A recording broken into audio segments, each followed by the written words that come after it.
What if the pandemic that is raging around the world right now were to end suddenly?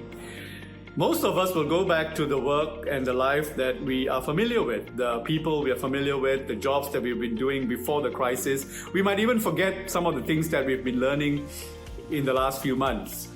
But life is not ever going to be the same again. Just as from the days of the bubonic plague in the 14th century, this pandemic is going to result in entire societies being transformed in the years ahead. My name is Emmanuel Daniel. I'm the founder of the Asian Banker. Since 1996, we've been in the business of evaluating the financial services industry. We take stock of how they run as businesses and how they're responding to the challenges facing the industry. Every year at about this time in April, we run rankings and we publish our rankings in our website in a very transparent manner that takes a look as to which institutions are being competitive and being responsive to their customer needs. Traditionally, we take a look at the management quality, the vision and the integrity of the management team. We take a look at the operations, the technology of the respective institutions, how they run at the back end. We take a look at their people and their people management strategies. We take a look at their risk management strategy and a number of other elements that you will find on our website. We also take into account what customers say about their respective institutions. We have a website called bankquality.com where we invite customers of banks from around the world to talk about your local bank, so that from the compliments and the complaints that you publish on our website, we get a lot of data that we're able to use to assess the individual institutions. Over time, we've been able to follow and track how the industry has been transformed already. For example, in the area of technology, when we say technology, we used to mean a huge physical mainframe that's set in the middle of the bank, surrounded by thousands of employees, building code that became products and services to its customers.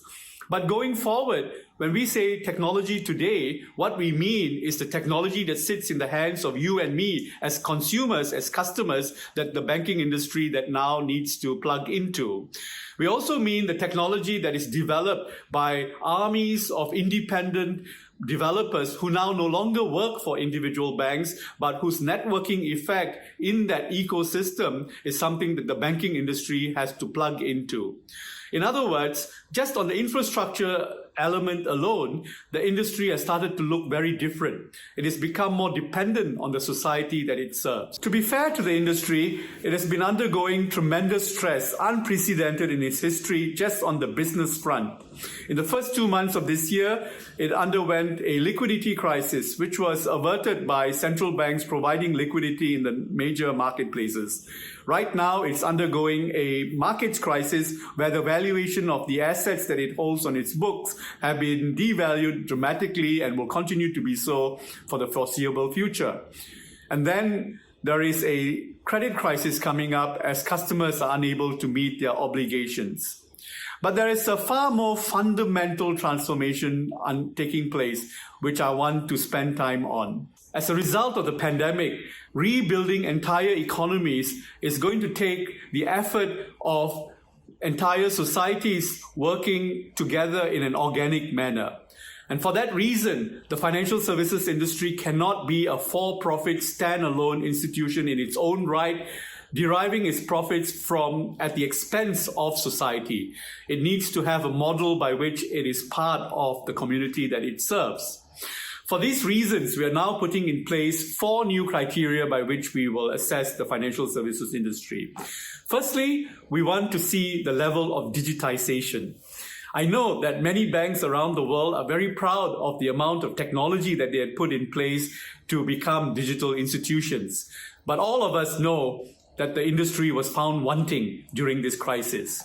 From London to Singapore, from Australia to Japan, from South Africa to parts of Europe, we were hearing anecdotal stories of how individual banks were deploying delivery boys running around town to be able to complete transactions in an era where digital identity and digital certification already exist. So the digital agenda cannot be one where the industry dictates to the rest of society what it's entitled to. It's the other way around. The rest of society has to dictate to the financial services industry how it needs to deploy and service society in a digital format. Secondly, we want to take stock of the ways in which the whole idea of risk management evolves in the banking industry in a way that the financial services industry derives its risk management profile from the communities that it serves. Today, banks get their credit risk modeling, for example, from credit bureaus, traditional credit bureaus that are both historical and static. When new models already exist to be able to assess small businesses, for example, in the context of their supply chains, the supply chains that they serve, as well as individuals in the context of the communities that we belong to.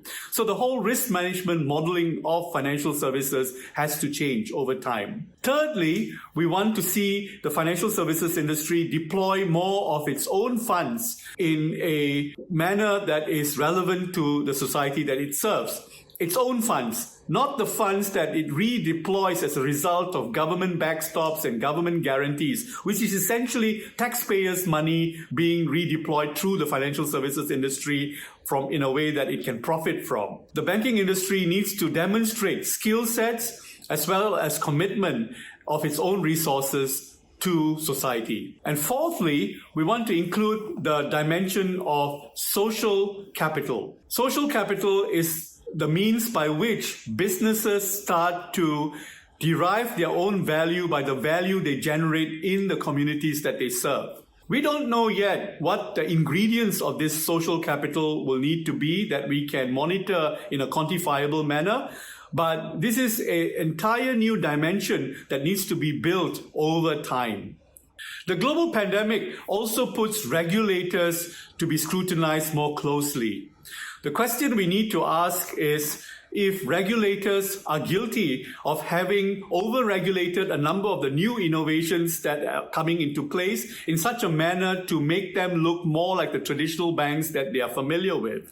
In fact, I would even encourage those who want to think about innovation in finance not to start from the financial services industry because you will almost immediately be regulated, but to build financial services on the back of other innovations taking place in society and then reconstructing how finance should be part of that. We now already see in areas like gaming and entertainment, entire communities and transactions and values being generated that eventually can find their way back into financial services in a way that will not be over-regulated. Even those who say that their jobs have been to promote the future of the financial services industry and greater liberalization will need to come under scrutiny. The entire fintech phenomenon has lost its way. The fintech industry has become a subset of the traditional banking industry, a productivity tool and nothing more. In fact, the fintech industry spends more of its time constructing itself as an investable asset for the venture capital players than it does reconstructing prices, costs, processes, and making financial services more inclusive. You might actually work in a bank right now and wonder what your jobs are going to look like going into the future. In fact, you might actually be working from home and thinking what your skill sets should look like when your institution starts to acquire your skill sets in new and different ways. You're probably going to be more valuable working in a network of skill sets than in being loyal to any one institution. This remains to be seen, but that whole transformation is already underway. In fact, your children or your grandchildren or your nephews and nieces might be asking you, what is it that you do in a transaction between two parties that could not be reduced to a line of code? So with all of these transformations coming into place, we need to put in place new criteria by which to evaluate the industry, new standards by which to hold it to account.